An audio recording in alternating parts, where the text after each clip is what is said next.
Hello guys, welcome to this battle report. Today I will show you the game Death Korps versus Titan Legion. Has been quite a while since my last battle report got online. I've still plenty of footage here at home on my PC, though I'm always not too happy with the footage itself, and usually find that I tend to miss important things during a battle. This time I'm doing something slightly different because I moved to German countryside, and it's quite difficult to find some opponents. So I focus on Vassal and tried the Epic Armageddon version for Vassal, and asked a friend to play a game against me. And to make it more interesting also for the battle report, we chose armies I actually had in my collection. So I'm basically translating every game turn on Vassal on this battlefield. So the setup of the battlefield is more or less identical to the Vassal game, and yeah, we're just trying that out, if it works well for us or not. Perhaps you can afterwards write your ideas, your opinion about this way of playing Epic in the comments below or on my blog. And yeah, I'd say let's first have a look at the battlefield itself, and then let's have a closer look on the forces. Battlefield itself is quite straightforward, I'd say. We have a good range of smaller and larger pieces of scenery, evenly spread throughout the table, and leaving not too many large lines of fire. We both knew our opponent's army prior to the game, so I think this setup is quite fair for both sides, and I'm really curious to look forward how it turns out. My mate Chris chose my Death Korps army, and I have really a fairly large collection of Death Korps models. The list he picked up was kind of different to what I usually face on tournaments or what I would usually field. Though it looks quite interesting, especially against Titan Legion. Let's see if he manages to crack my big Titans.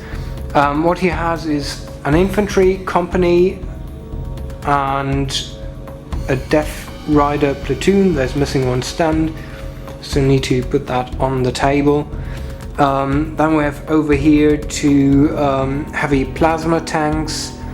Right behind that, Death Rider company. That guy over here is a Deathstrike missile silo. Right at the back we have a super heavy tank platoon, 3 shadow swords. Quite obvious choice against Titan Legion, I guess. On the right side, the Regimental HQ and Gorgons, already inside the Gorgons, just for convenience basically. Over here we have a Hydra flak battery, and also over here we have a second Hydra battery.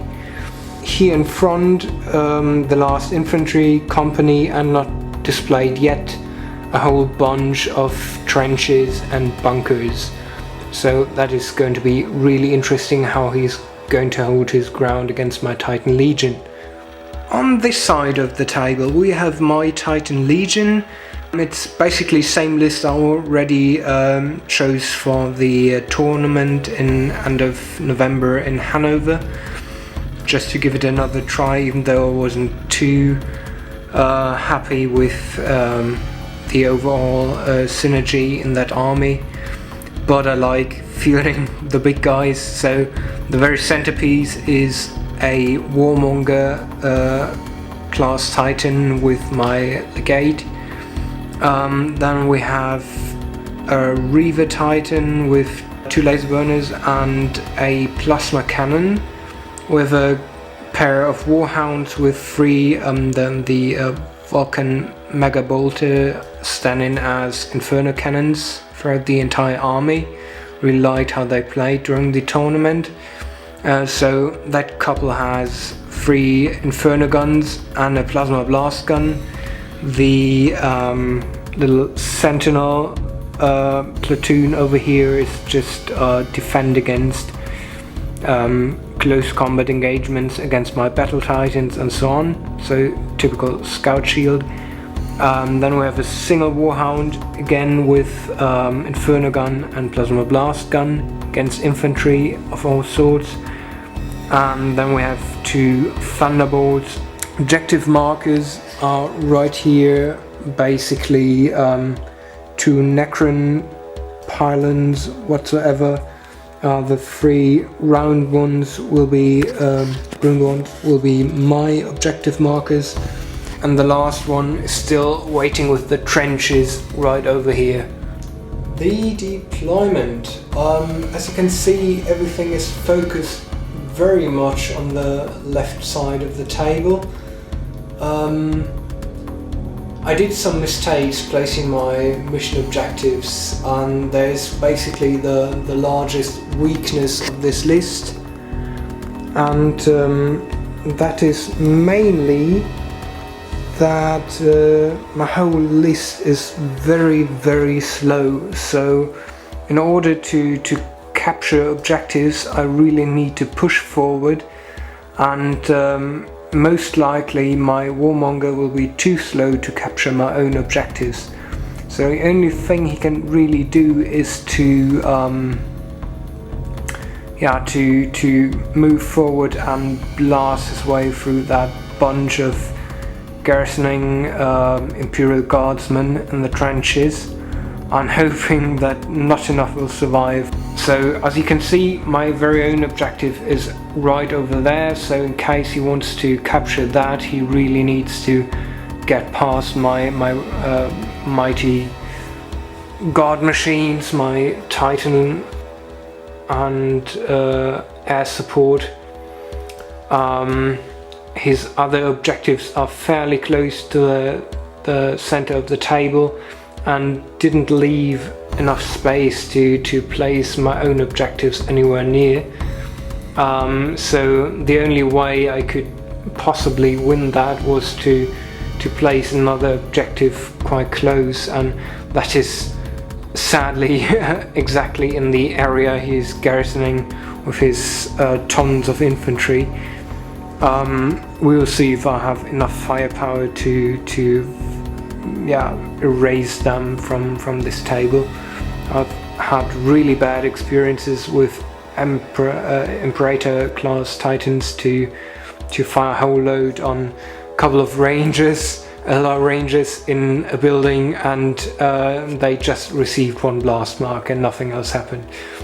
It was kind of ridiculous, but things happen, and this time with plenty of more Imperial Guardsmen in trenches with really huge cover bonus. We'll see if that works. At least he has no artillery, neither do I, and we'll see how that works. 1 artillery battery is already in position in that building. It won't move most likely, but hey, totally fine. The plasma tank proxies are over here and over there, most likely to conquer my warhounds. The scouts deployed right here in cover of the massive trench line here in the middle, and a whole bunch of his army just cluttered up here in the very edge. I guess he's trying to block some lines of fire later on when my big Titans want to pass that table center. Yeah, interesting setup. interesting game anyway. I hope I translate the game turns as close to the Vassal turns as possible.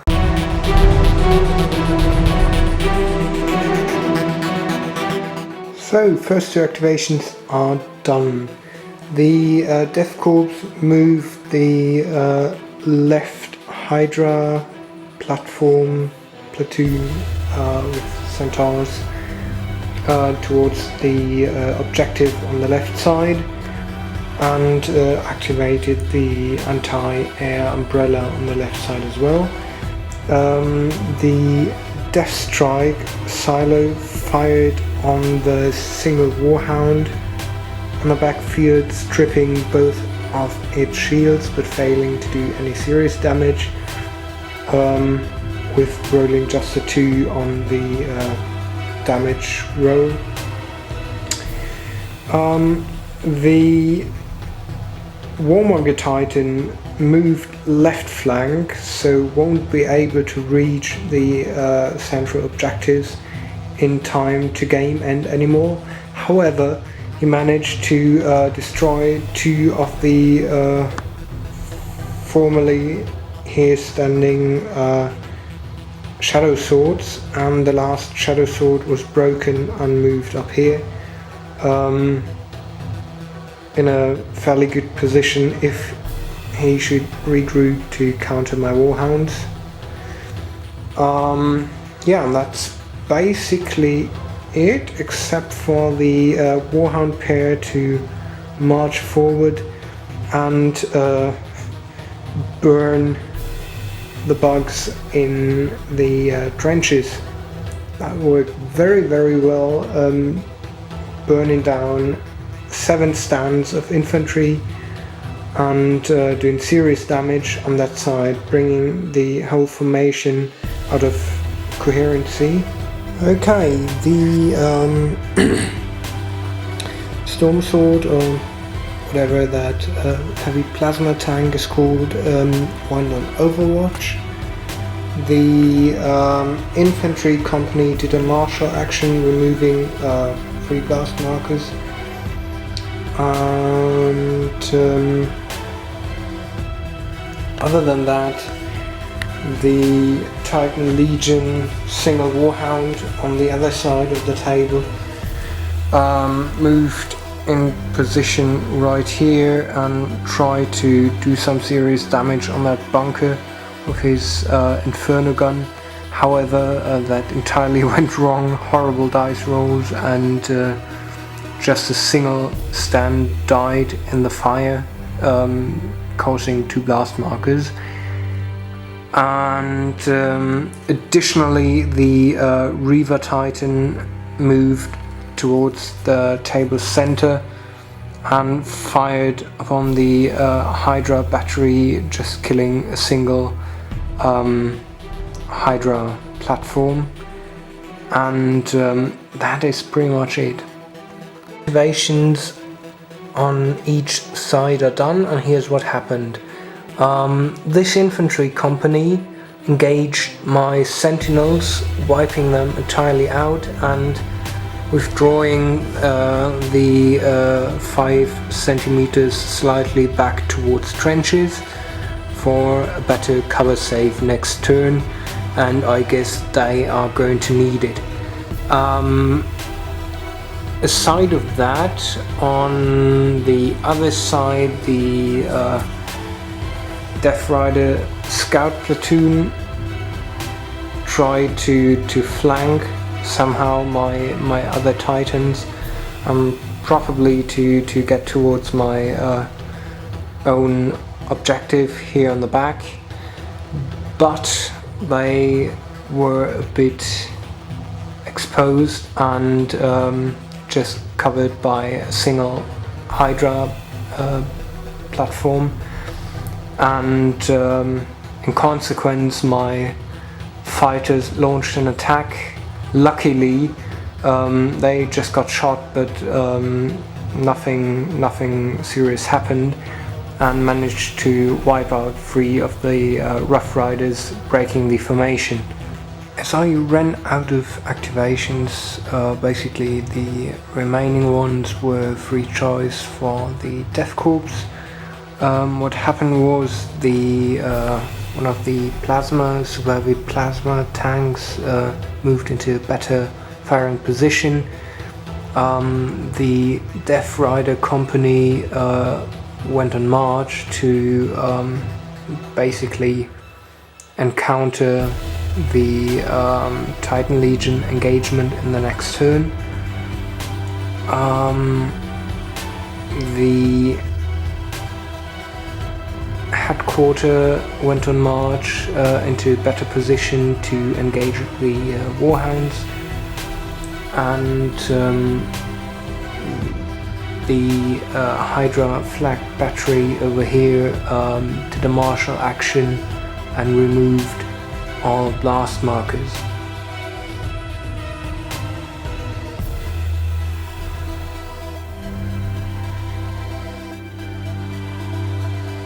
Beginning of the second turn, basically the broken Shadow Sword managed to collect all his faith and participate in battle further. The Infantry company removed lots of blast markers. Same on the other side, that Infantry company removed any blast markers, and the only formation that failed to get back to battle was the scout formation of Rough Riders right here, and they're still broken. And yeah, aside of that, the single Warhound get rid of his one blast marker. That's pretty much it. Titan Legion won initiative 2-1, quite close, and really poor results on each side, so hopefully that is giving me some advantage now. Okay, the IMTL that grilled first the Imperial Infantry in the trenches had to take in return the fire of one super heavy plasma tank and one Shadow Sword, and lost indeed one Warhound. So every Titan with line of sight is receiving one blast marker yet, and the double Warhound formation is broken. Okay, what happened now was surprisingly aggressive. The Infantry company and the Death Rider company went both on march towards the left flank, surrounding my Emperor class Titan. That's going to be very interesting next round. Actually, I'm slightly afraid I could lose him. On the left flank, the only thing that's essentially left is the Reaver class Titan. The thing I forgot to mention last rune was that actually the Death Riders were retaining initiative to march. So as a response, this time I activated just my Lysander to put blast markers on them, and luckily I managed to take out one stand of Death Riders. Now it's again the Death Korps turn, and afterwards I'm able to, well, field my last activation this turn, and that is the Reaver. The Reaver had no other choice to move forward and to engage the plasma tank over here. In doing so, he actually caused overwatch fire from the second plasma tank and got 3 shields stripped down. However, I don't think that is going to be any issue in the engagement now. Okay, the Reaver managed to do 1 point of damage on the plasma tank. In return, just one shield got stripped. However, now the Reaver is painfully exposed to the potential fire of Shadow Sword and a second Stormsword, or however they're called, just something sword usually. Yeah, I'm a bit skeptical if I can win the initiative next room to prevent my Reaver from getting blown up. End of the turn. This is how the battlefield looks like. A lot of units already killed and removed from the table. Right now it looks still kind of balanced, surprisingly.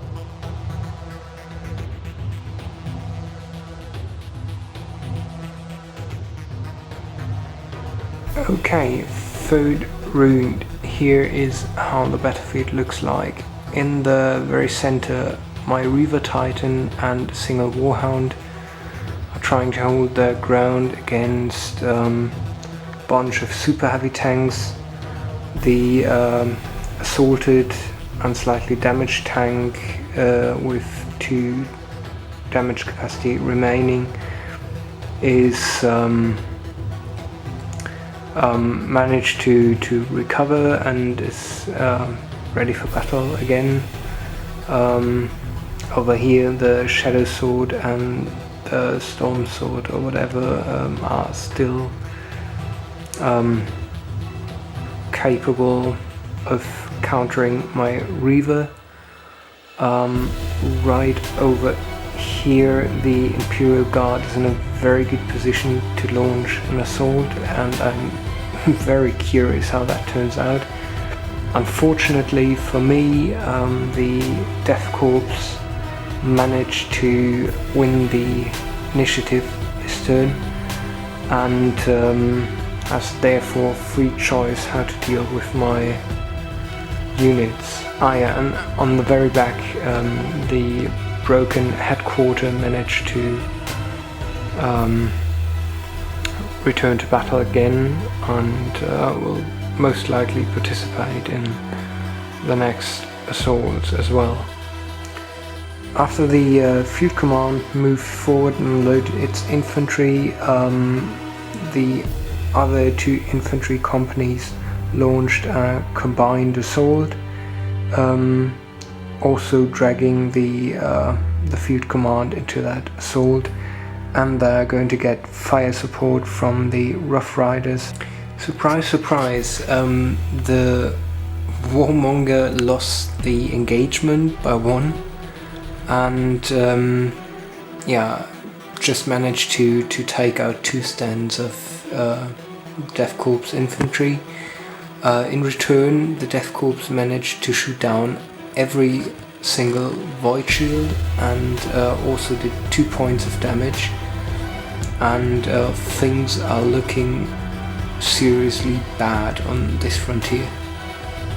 The Warhound Titan basically used very condensed Imperial Guardsmen to launch a double flame assault on them, and killing 8 stands of infantry, and breaking the headquarters company, and also doing serious damage to the other infantry company, adding 3 blast markers. Finally, my Reaver Titan managed to destroy the Shadow Sword in engagement.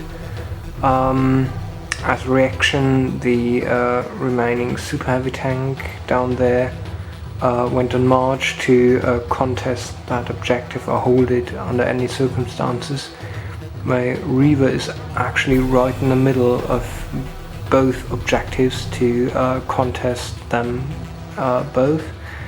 That little guy over here tried to do some serious damage to the Reaver, but failed any relevant rolls, so nothing really happened, aside of one blast marker, and that's it for now.